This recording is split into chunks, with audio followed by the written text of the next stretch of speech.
This is war.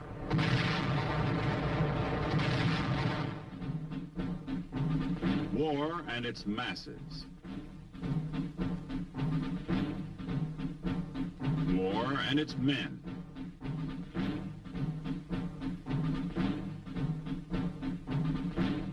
War and its machines.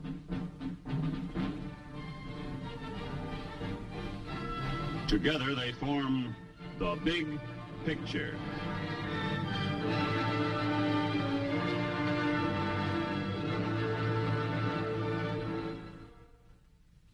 Welcome to The Big Picture.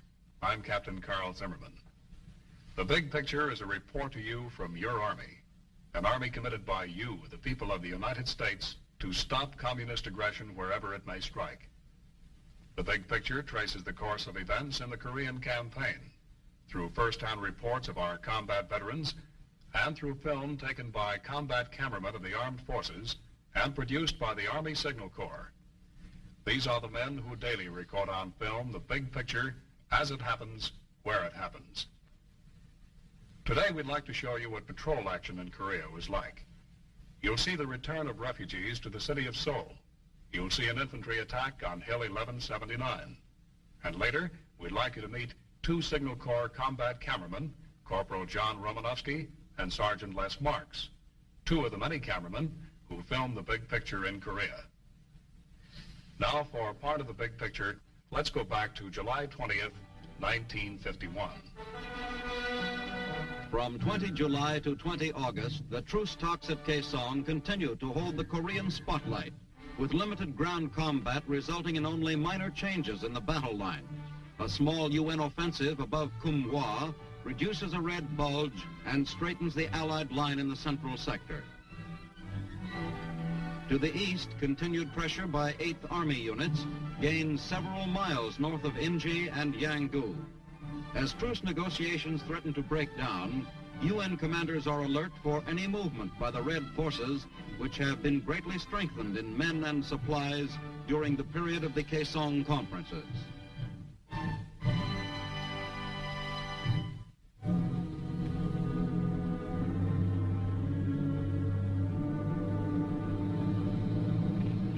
In an action typical of our current hit-and-run tactics, an infantry patrol infiltrates through enemy-held territory in the rugged hills northwest of Inji. Short advances are made into hostile regions to locate Red outposts by drawing their fire.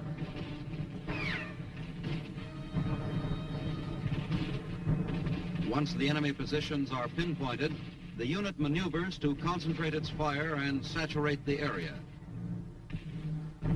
After inflicting all damage possible on the Red positions, the patrol will pull back within its own lines.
Near Hongchon, a communications team gets final instructions before moving out to install another link in the very high-frequency radio-telephone network.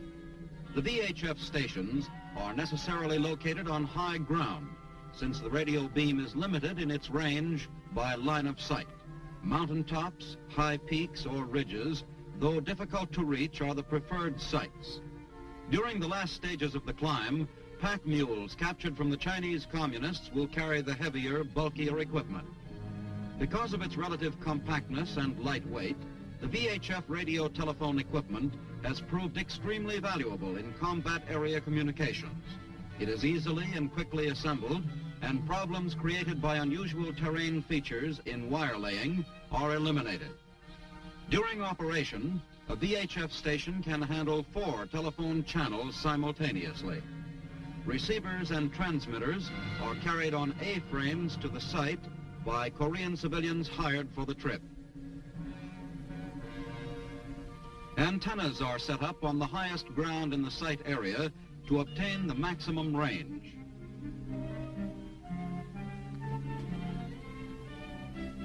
When the mast has been fitted together and guy lines attached, it is set into its base and raised into position.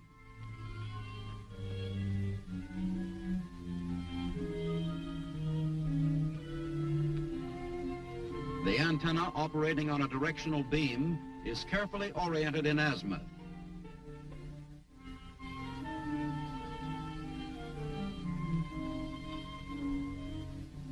A coaxial cable is connected with the antenna and terminated in the transmitting station located close by.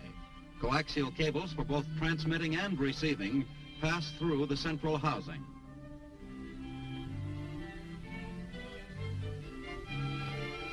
Antennas for transmitting and for receiving are raised and guyed as the installation nears completion. More supplies are moved to the station by an ingenious system of long lines and pulleys, a saving in time and manpower.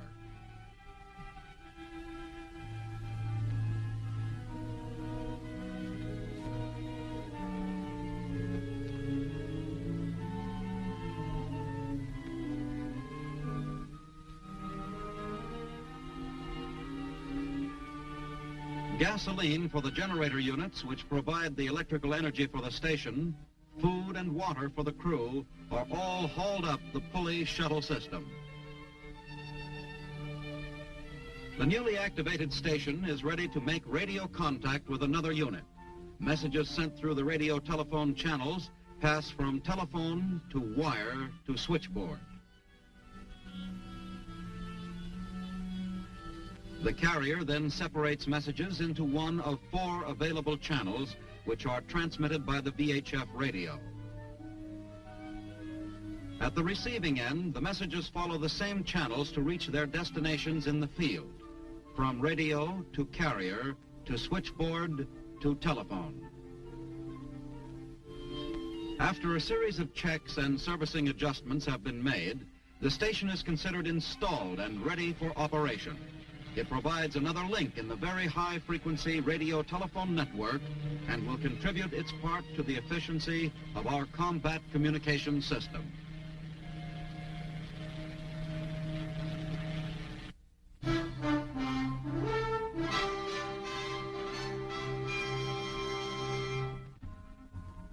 At an 8th Army Quartermaster supply point in Korea, refrigeration vans arrive to pick up frozen meats and vegetables. Railroad reefer cars transport the frozen foods to railhead supply depots, where huge refrigerated vans pick up the food for delivery to ration dumps in the forward area.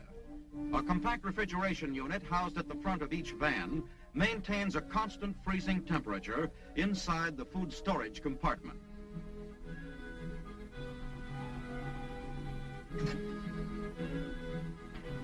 These refrigeration units operate dependably and efficiently under the most adverse conditions, over rough roads and in all kinds of weather. The entire operation of delivering perishable foodstuffs to frontline troops must be conducted with precise timing. Delivery schedules are rigidly adhered to in order to prevent spoilage. Trucks from the fighting units coming to pick up supplies for their messes must also meet the schedule, or delays and traffic snarls result. When loading of distribution trucks is completed, they move right out, heading for their respective outfits. The nutrition and palatability of these fresh foods are a valuable morale builder for the combat troops.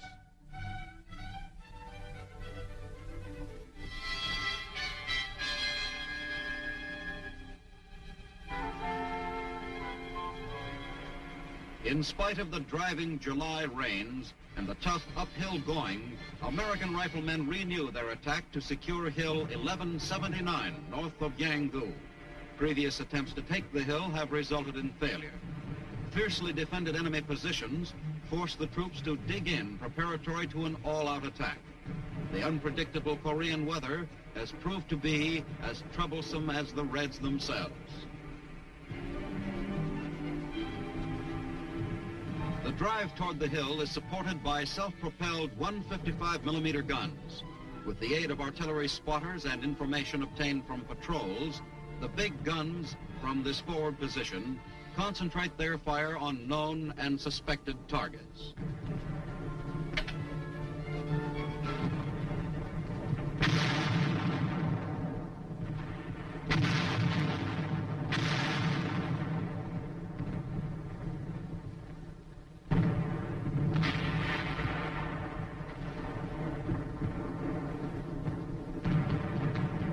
Tanks coordinate their fire in the assault. Surface and air bursts clear the way for the riflemen.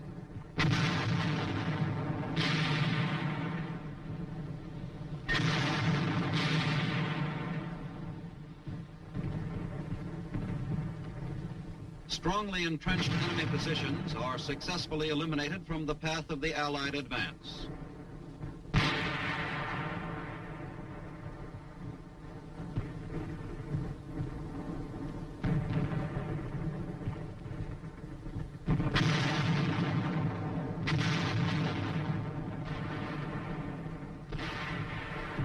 With the creeping barrage, a heavy mortar company joins the assault on Hill 1179 in a continuous bombardment of 4.2 shells. From firmly established positions in a nearby valley, the mortar company supports the attack by lobbing their shells in on the hill just ahead of the infantrymen.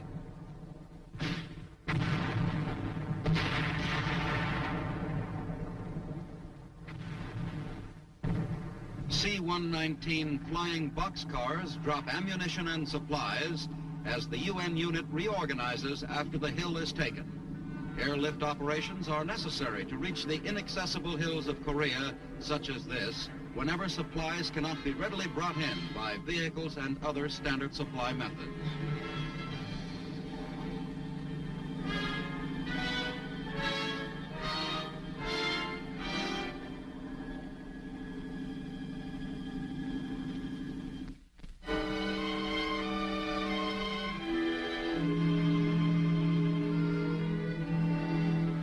As the peace talks continue and the United Nations line in the north becomes stable, a mob of exhausted, rag-clad refugees swarms back toward Seoul. They gather on the south shore of the Han River, hoping to cross and return to their homes, which they abandoned when the city was last left to the enemy. Not all have returned. Thousands have died from hunger and exhaustion along the road. Exposure to weather and disease have taken countless others.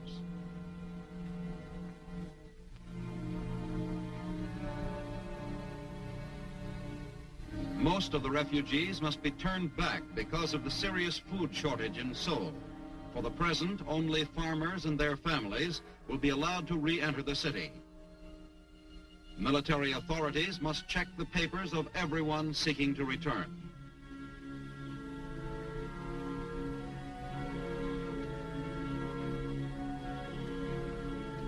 Children, orphaned or separated from their parents in the confusion, shift for themselves.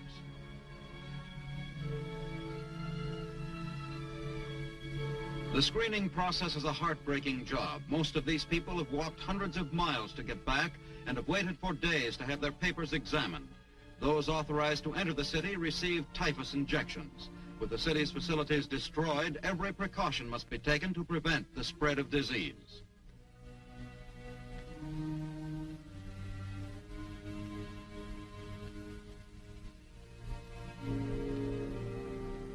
As the screening goes on, the refugees who have been processed start for the river. Burdened with their families and the few possessions they have managed to cling to, they plod across the sand to the boats that will take them home.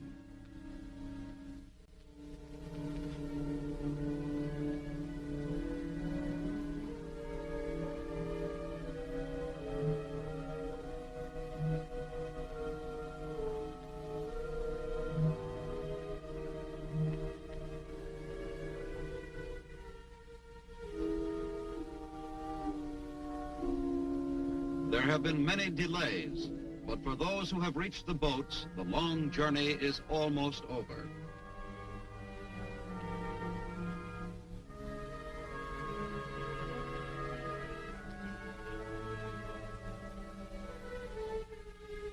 The outlook is still grim and uncertain. The city is in ruins.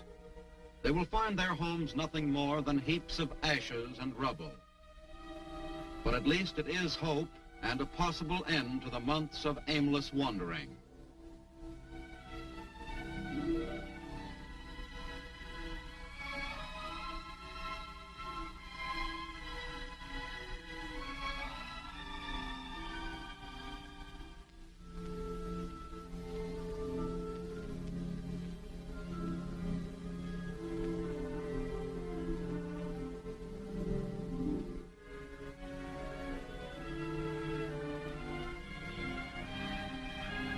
The refugees allowed to return to Seoul are fortunate compared to those who must be left behind. For these unhappy people, like thousands of others wandering through Korea today, there is not even the small comfort of a home in the ruins.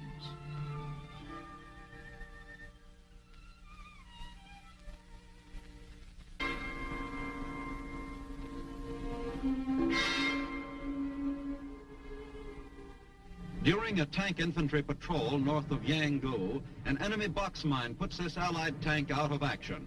A crew member is injured in the blast. Cautious probing reveals another box mine nearby, which is carefully deactivated and removed. The men gather materials to aid in bracing the tank as a tank retriever is ordered up from the rear.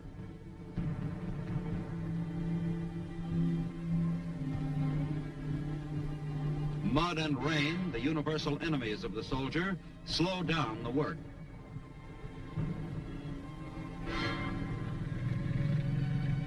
The crippled M4 will be hauled back to maintenance shops in the rear, where skilled repair crews will quickly put it back into action.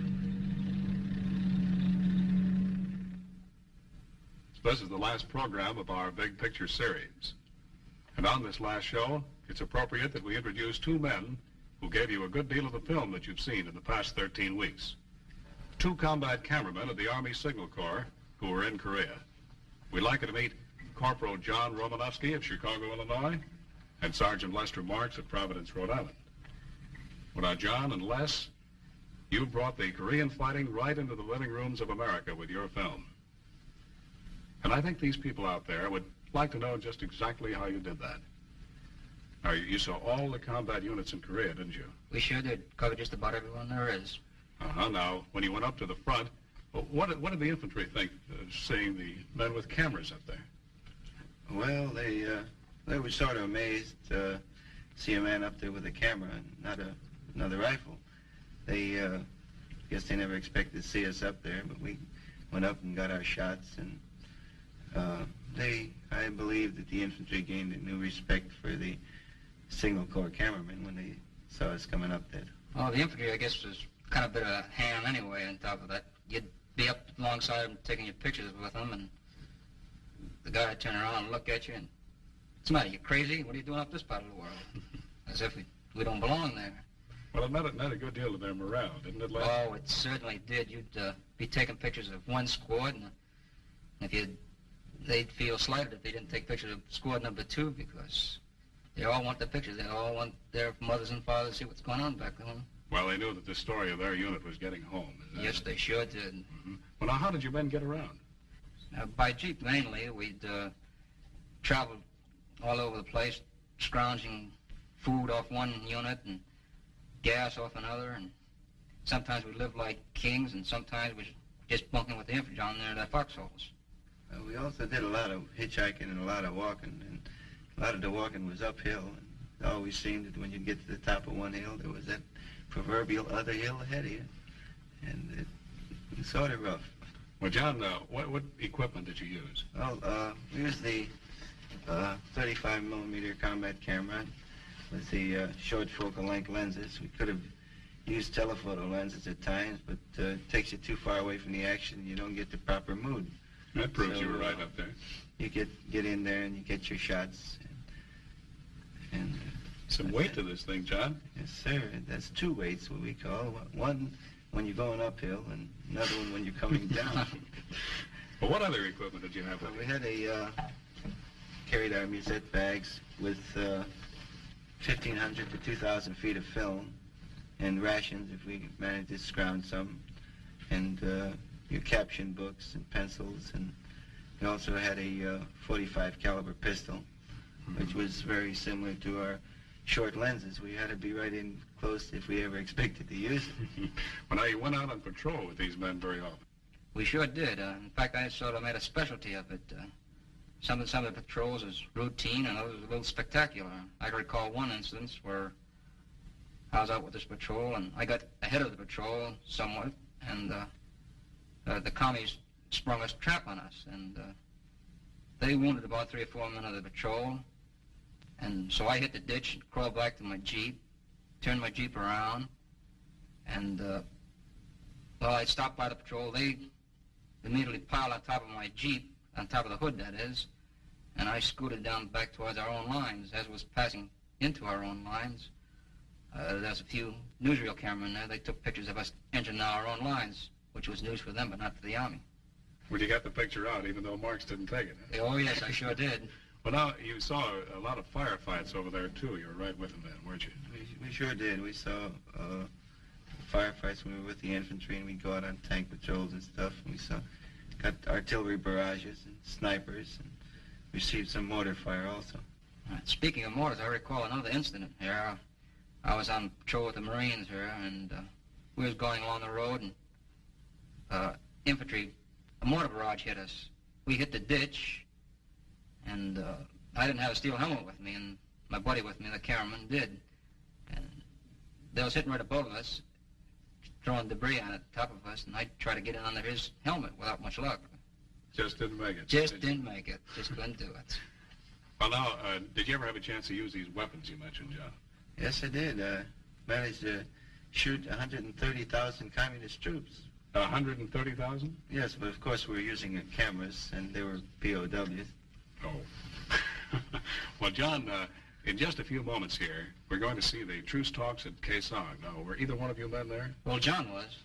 Yes, I was fortunate enough to get into Kaesong and see and photograph the truce talks before I managed to get back to the States. And I got there, and there was a communist photographer taking pictures, and a similar camera to ours. And he was taking pictures, but he had his lens cap on, you see.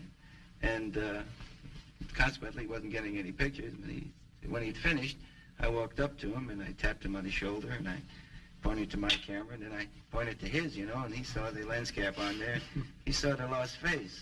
You didn't think much of them as photographers, then? No, I didn't. I didn't think much of them as photographers or fighters. Well, let's see these scenes, the truce talks at Kaesong, through the eyes of some very good photographers, the men of the Army Signal Corps. On 27 July at the Kaesong truce talks, the Reds agree to an agenda, leaving the question of withdrawal of foreign troops to political conferences. The most important question still to be settled is the military demarcation line. Tape recordings are made of the discussions. British and Australian communist correspondents Alan Winnington and Alfred Burchett cover the talks with the Red delegation. Red propaganda posters appear even in Kaesong. With the meeting at an end, General Na Mil and his Chinese colleagues leave to report to their superiors.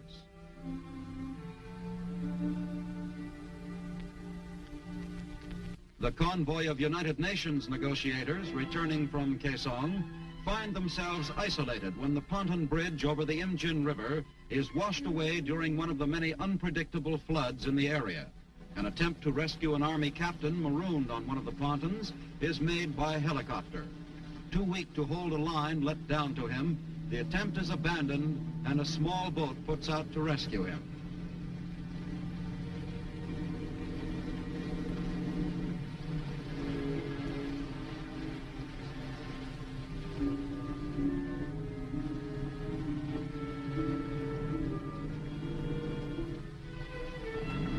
Personnel in the isolated convoy were airlifted by helicopter to Munsan in a 2-hour shuttle operation. As the peace party leaves Munsan for the August 5th meeting, the agenda question of a military demarcation line has yet to be settled.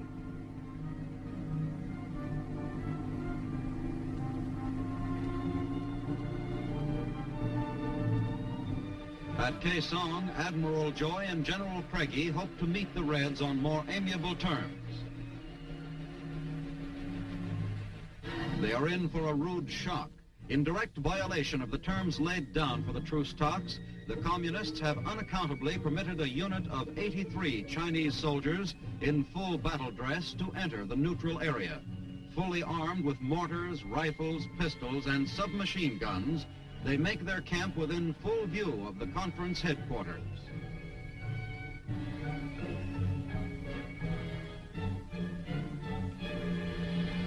An Allied photographer is threatened away by the commander of the Red Unit. The shortest session to date was terminated by Admiral Joy after 7 minutes, during which he accused the Reds of the violation. An empty conference room symbolizes the gulf between communism and democracy. Admiral Joy reports the neutrality violation to General Ridgway. The UN negotiators are called back to Tokyo. General Na Mil, with a sheepish smile, apologizes for the incident. After the meeting with General Ridgway in Tokyo, negotiations are resumed. A possible subject for discussion, a change of site for the truce talks. With this program, the Army concludes its 13-week series, The Big Picture. You've seen the men of your Army in Korea, how they fight and why they fight as well as they do. Because they're the best trained, the best equipped, the best led, and the best informed soldiers in the world today. But remember, Korea is only part of the big picture. Everywhere throughout the world, in freezing Alaska, in torrid Panama, in distant Iceland or Japan, Hawaii, the Philippines, in Europe, as well as here in America, that soldier is on guard against communist aggression. And he's ready to fight back against great odds, just as he did in Korea. When you see the uniform of the United States Army, remember, that's your uniform. And the one who's wearing that uniform has pledged his life for your country, for your freedom, for you and your loved ones.